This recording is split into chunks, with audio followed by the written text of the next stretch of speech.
Hello, everybody. This is Andrew Gillum.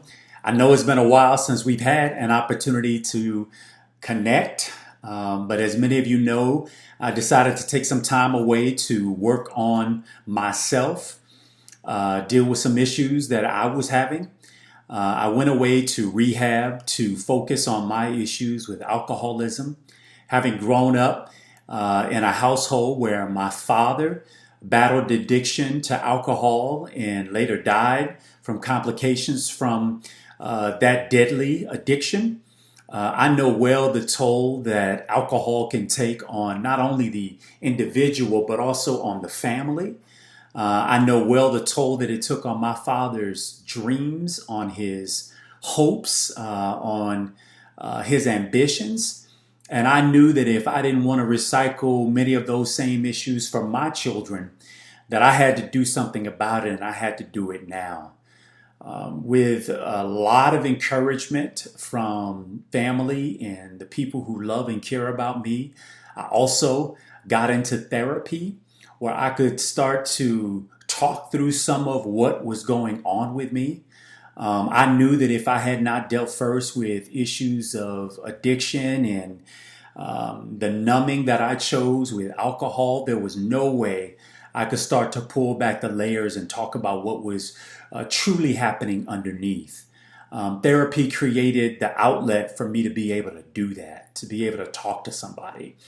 I had totally underestimated the impact that losing the race for governor had on my life and on the way those impacts started to show up in every aspect of my life.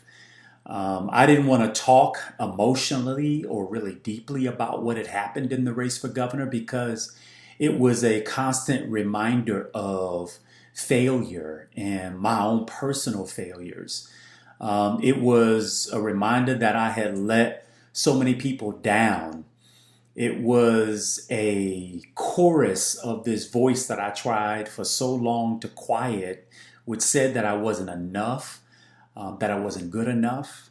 All the things that I wanted to suppress and numb and forget about, that depression around what I was experiencing there became far too much for me to keep down.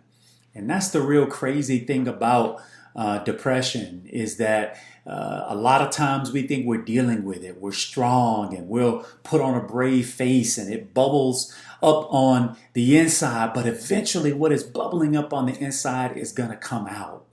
And I certainly know what it felt like to see that come out. The feelings I was having as a result of what happened in November, the fact that the office that I thought I could do the most for other people and for the state that I love, I no longer had access to. But not only that, after having spent 16, 17 years as an elected official, the thing I knew how to do well, the thing that gave me an outlet to go and try to change the community in the way that I thought would make it better, all of that was all of a sudden gone. And it really did cause me to think about my own purpose and my own value and what I could contribute, if anything. And I didn't want to have to face all those things. And so I numbed. I tried to suppress. I tried to ignore.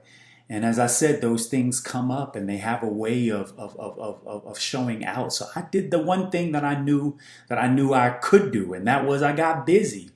For those of you on the outside, you were looking at me and you saw me on television. You saw me giving speeches and traveling and, posting on Instagram and Facebook like I was living my best life. And in truth, I was perfecting what it meant to wear the mask, suffering in silence because I simply could not bring myself to deal square on for what was happening more deeply inside of me. If there was a lesson to learn, if there was something I would want you to take from me, it would be don't be like me. Don't suffer in silence. Get access to the help that you need. So many of us, think that we got to perpetrate this image of perfection. I know I did. this image of strength, this image of I've got it all together. But the truth is nobody has it all together. That's the big secret. All of us are struggling and trying and clawing at trying to be something else when we really ought to be trying to just be at home in ourselves. And that's really the journey that I'm on right now. This very deep down desire to want to be a whole and complete and indivisible person, not having to be one thing in one place and one thing in another and a different person, when I'm in this environment and in this setting. And I know that all of us struggle with different layers of that. While my stuff had to be, public and, cause, great embarrassment and lots of rumors, false, some true. The shame that I felt from all of that, from the harm that I had caused, was tearing me up. I needed real help to try to unpack that. It's one thing to feel guilty for a harm you feel you may have caused someone. That's how you know you're human. That's how you know you're not a sociopath. But shame is something completely different. Shame is like kudzu. It takes over you from the inside out. It has no real meaning and redeemable purpose other than to keep you from being the person you need to be, other than stopping you from being your truest self, other than keeping you from your own purpose and promise. It has no other purpose. It has no other meaning. It has no other desire. And so get rid of shame. Forget about shame. I know it took me quite a while to try to process my way through that. There's so much going on in the world. We got COVID. COVID hit very close to home for us. I watched my mother battle with that virus for over a month as we watched on helplessly, not sure how that whole thing was going to turn out, man. Take care of yourself. There's a lot of pressure there. There's pressure with what we're seeing right now in the country around this Black Lives Matter movement and anti-blackness. I know as a black man, what it means just to have to convince people that your life has meaning, convince people that, your life has purpose, not to be set above anybody, but just to be treated on a level that's equal with everybody else around you. That's a lot of pressure. And I think it sometimes causes us to look for other ways to try to numb and put ourselves in a different mindset and do some mind shift.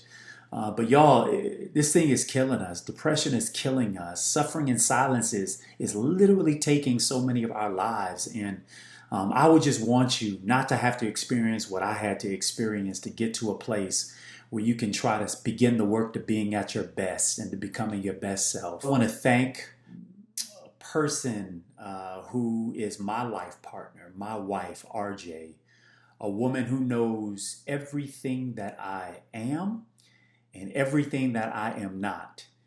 And she chooses to love me anyhow. A woman who is literally God's grace on earth, the epitome of grace. I can't thank her enough for not just standing by me, but encouraging me through this and helping to prop me up on my leaning sides and to tell me that even though we don't know what the future looks like, that she believes that this is just the beginning and that the best is still yet to come, not just for me, but for her and for us and for our family. And so I would also pass that on to you to the extent that any of us need to just hear a word that says, our better days are still in front of us. This is a tough moment not to be out in the world and contributing.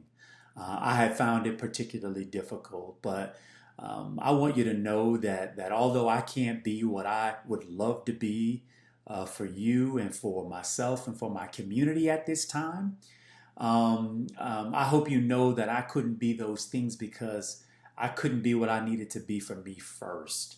And that's what I'm working on at this point in time. So I hope you'll continue to send good thoughts and good vibes up for me and my family. I'll do the same for you. I know that there is better, that there is a promise for better. And I look forward to seeing you on the other side. Take care and God bless.